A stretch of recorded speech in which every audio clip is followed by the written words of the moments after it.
Good morning, everyone.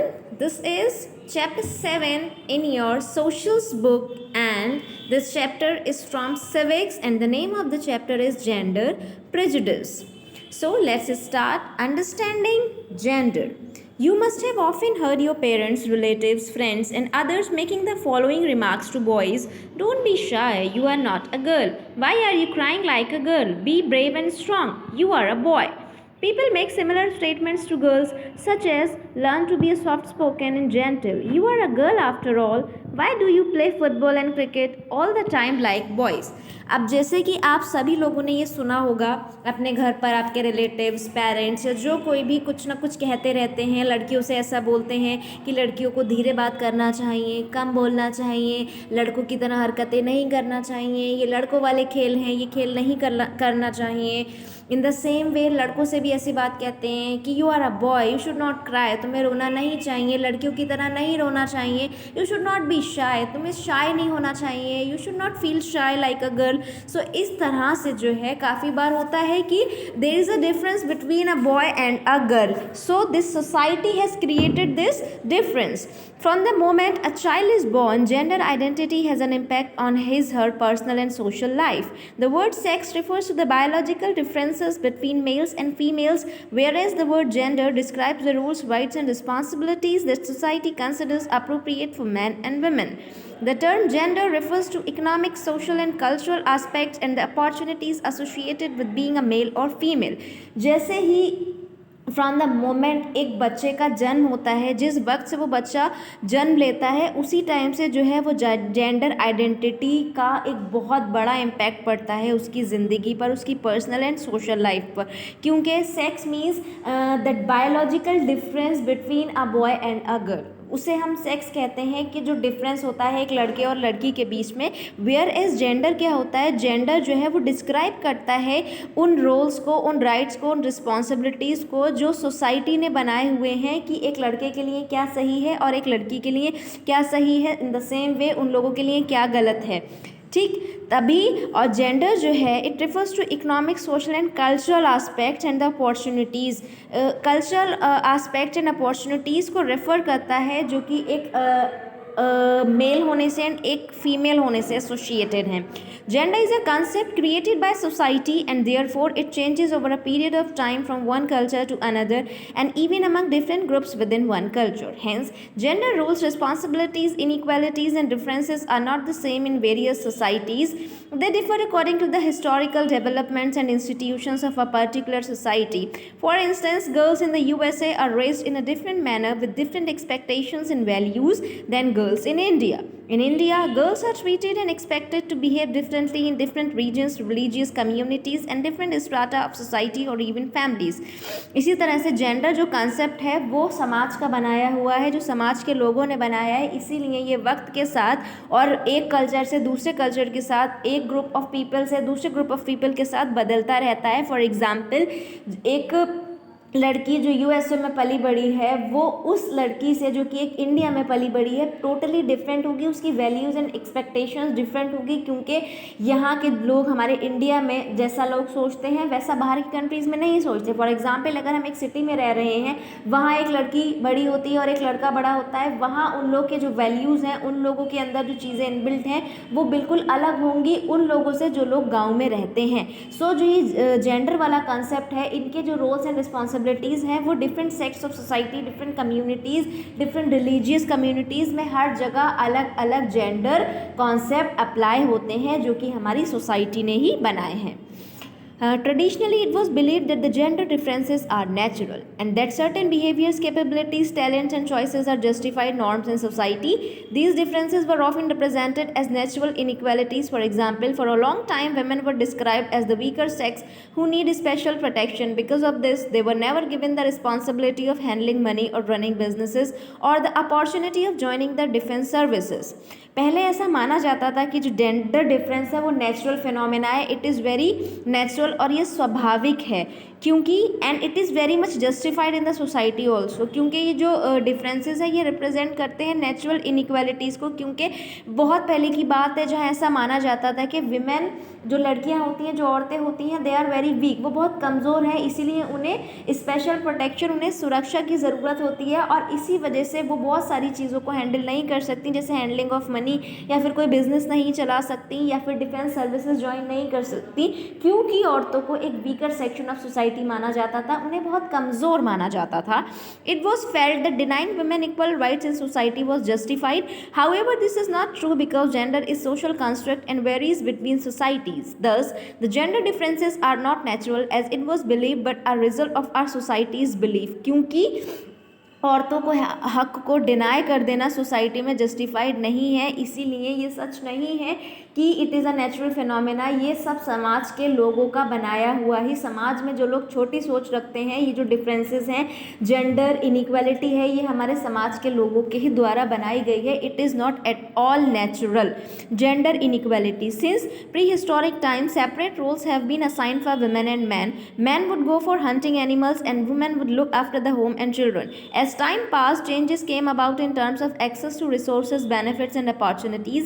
Yet the issue of gender inequality has been prevalent in all societies for centuries and continue to exist even today. Female feticide is an example of gender prejudice.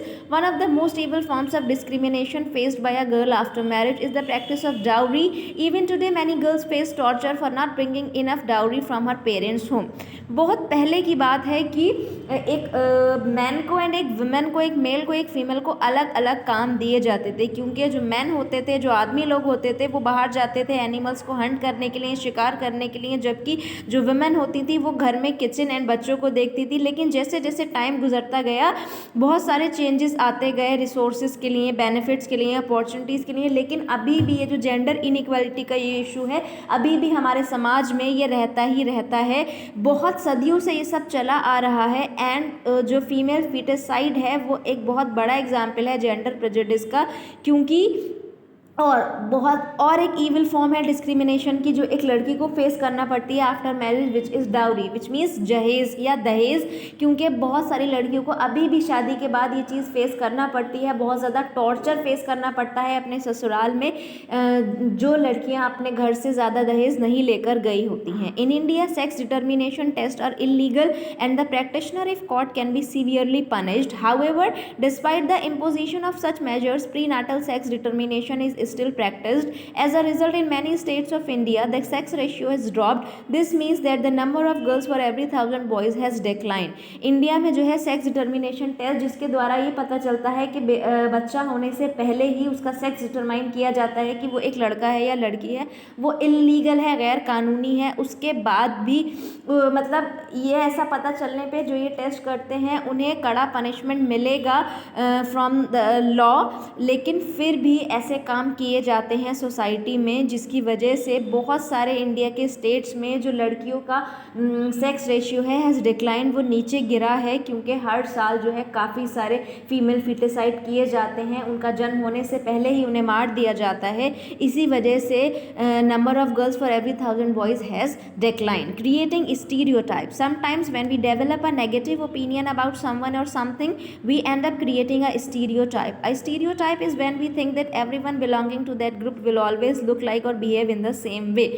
जब हम किसी के बारे में भी एक negative सोच, एक गलत धारणा बना लेते हैं, ओपिनियन बना लेते हैं, हम एक स्टीरियोटाइप क्रिएट करने पर एंड हो जाते हैं। जब हम ये सोचते हैं कि कोई भी एक इंसान जो एक सेम ग्रुप को बिलोंग कर रहा है वो भी उसी तरह से ही बिहेव करेगा, ये हमारी एक मेंटालिटी बन जाती है कि किसी भी एक ग्रुप को लेकर सोचना, क्योंकि ये उस जगह से आता है या उस कम्युनिटी से आता है, तो हम हर इंसान को उसी नज़रिए से देखते हैं, उसी तरीके से हमारी उसको लेकर सोच या धारणा बन जाती है, उसी को हम स्टीरियोटाइप कह रहे हैं।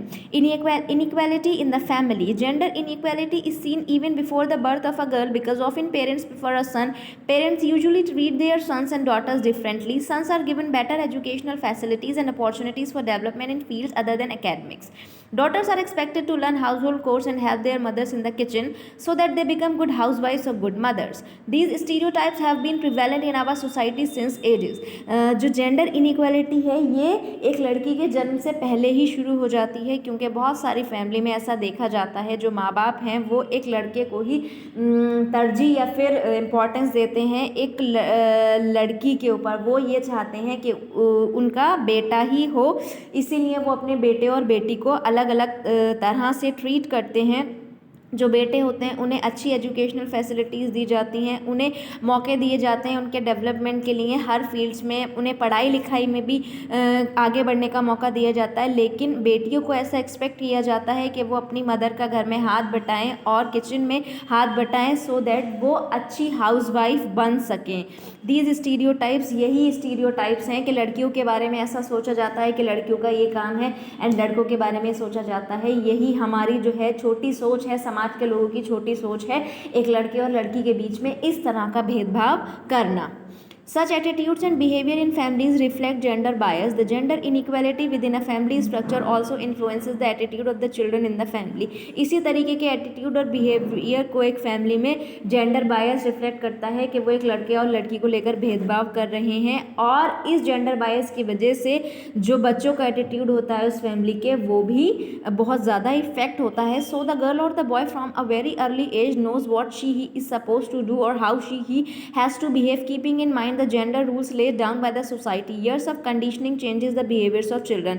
So तभी बचपन से ही एक लड़के और लड़की के माइंड में जब इस तरीके की बातें डाल दी जाती हैं, तुम एक लड़की हो, तुम्हें ये करना चाहिए, तुम एक लड़का हो, तुम्हें ये करना चाहिए, तो बचपन से ही उस बच्चे का दिमाग, एक लड़के और लड़की का दिमाग उसी तरह से चल रहा होता है जिस तरीके की बातें उनके फैमिली मेम्बर्स ने, उनके पेरेंट्स ने उनके माइंड में डाली होती हैं। Inequality in the community, gender discrimination of a different kind can also be seen in public places such as railway reservation counters, places where payment of electricity, telephone or water bills are made, etc. There are separate queues for ladies for convenience. हर जगह पर ये gender inequality चलती है, चाहे फिर वो कहीं पे हो, कहीं बिल भरने जाना होता है, कहीं किसी चीज़ की लाइन लगी होती है, कहीं किसी भी चीज़ के लिए वहाँ पर लड़के लड़कियों की लाइन भी अलग होती है। रेलवे रिजर्वेशन में, टेलीफोन बूथ्स में, या कहीं पर भी ये सब चीज़ें चल रही होती हैं। Women's empowerment and their full and equal participation in all spheres of society is essential. Only then can there be equality, development and peace in our society. जो women empowerment है उसके लिए हमें काम करना चाहिए, तभी जो है women को full and equal rights मिल सकेंगे इस समाज में, तभी equal development और शांति रहेगी हमारी सोसाइटी में। Inequality in education, the percentage of girls who get primary education is much lower than that of boys. The school dropout rate of girls is about 30% higher than that of boys. The education of a girl child is still not given the same importance as is given to a son in most Indian families. जो percentage है girls की जिन्हें जो primary education लेती है वो बहुत कम है बॉयज़ से। आज भी लड़कियां एजुकेशन, प्राइमरी एजुकेशन नहीं ले पाती हैं, और जो स्कूल ड्रॉप आउट रेट है वो भी बॉयज़ का 30% कम है लड़कियों से, लड़कियों का 30% ऊपर है उनसे। अभी भी एक लड़की को पढ़ाना लिखाना इतना इम्पोर्टेंस नहीं दिया जाता है जैसे कि एक लड़के को पढ़ाने लिखाने पे इम्पोर्टेंस दी जाती है बहुत सारी इंडियन फैमिलीज़ में। However, current statistics show that girls usually fare much better than boys in board examinations. This shows that if given similar opportunities and encouragement, girls will be able to contribute successfully in all spheres of development. लेकिन current statistics को, आंकड़ों को देखते हुए ये पता लगाया गया है कि लड़कियां जो हैं वो एकेडमिक्स में ज़्यादा अच्छा परफॉर्म करती हैं लड़कों के कंपैरिजन में। अगर लड़कियों को इक्वल एंड अच्छी अपॉर्चुनिटीज़ दी जाएं तो वो बहुत अच्छे से कंट्रीब्यूट कर सकती हैं in all the spheres of development. बेटी बचाओ Beti Padhao is an initiative taken by the PM of India, Shri Narendra Modi. Under this scheme, people are encouraged to end female feticide and educate their girl child. The government also help the parents of girls financially. Sarv Shiksha Abhiyan, a government of India program, ensure elementary education of the children of 6 to 14 years age group. The program has a special focus on girls' education and children with special needs. In order to achieve gender equality, we will have to encourage men to participate fully in all attempts towards ensuring equality. Consider women's rights as human rights. Take all necessary measures to eliminate all forms of discrimination against women and the girl child. Remove all obstacles to gender equality and the empowerment of women. समय समय पर हमारी सरकार द्वारा भी बहुत सारे कदम उठाए जाते हैं जिसमें कि बेटी बचाओ बेटी पढ़ाओ आंदोलन है, सर्व शिक्षा अभियान है।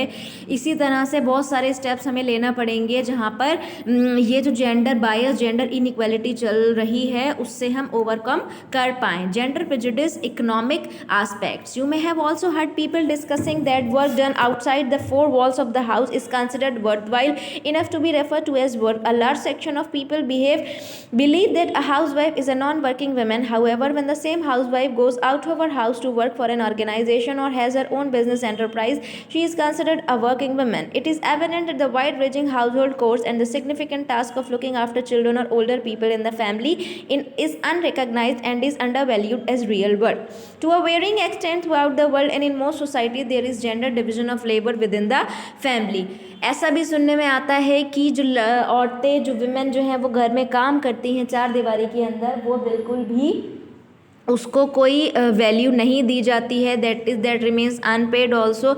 जबकि जब एक औरत घर से बाहर निकलती है काम करने के लिए तो उसके काम को रिकग्नाइज किया जाता है. Gender division of labor within the household. The functions and roles of the representative genders clearly shows inequalities. These inequalities in the domestic area are a result of social norms and perceptions. Cooking, looking after children, old parents, and other similar kinds of work are related to women. Going out to work, repairing of electrical gadgets or paperwork related to banking or financial investments are considered to be a man's domain. बहुत सारी चीज़ें हैं जैसे कि घर के काम जो हैं वो लड़कियां या औरतें करेंगी, बाहर के काम, ये सब कुछ अभी मैंने जैसा कि आपको चैप्टर के स्टार्टिंग में एक्सप्लेन किया वही सब कुछ दे रखा है, जिस वजह से हमारे सोसाइटी में विमेन को, गर्ल्स को बहुत ज़्यादा कुछ फेस करना पड़ता है, बहुत सारी चीज़ें फेस करनी पड़ती हैं कि इसी वजह से. नाउ लास्ट इसका ये सॉल्यूशन है. There is a solution. The Indian constitution guarantees equal rights to man and women. There are some of the ways in which the government has tried to bring equality. The directive principles of state policy are aimed at ensuring equal pay for men as well as women for equal work. It ensures that the son, daughter and wife gets an equal share in the property. The right to education ensures education for every boy and girl below the age of 14 years. The government is making efforts to promote education among girls so that they are aware of their rights and are given equal opportunities for progress. Women on their part are contributing toward the advancement of our nation by excelling in various fields such as politics, law, sports, science and technology. Decades ago in India, they were active participants in the freedom struggle. Thus, it is not justified to undermine their capabilities. ये एक solution है जो कि अपनाया जा सकता है. Women के जो राइट्स हैं उन्हें अंडर वैल्यू किया जाता है. ये सब चीज़ें हम अगर अप्लाई करेंगे अपनी ज़िंदगी में एंड वुमेन को इक्वल अपॉर्चुनिटीज़, इक्वल राइट देंगे तो समाज के हमारे हालात जो हैं, जो सोच जो है लोगों की वुमेन को लेकर, लड़कियों को लेकर, वो बदल सकती है. सो ये सब चीज़ें हम कर सकते हैं. So this is all about the chapter. I hope all of you have understood the chapter well.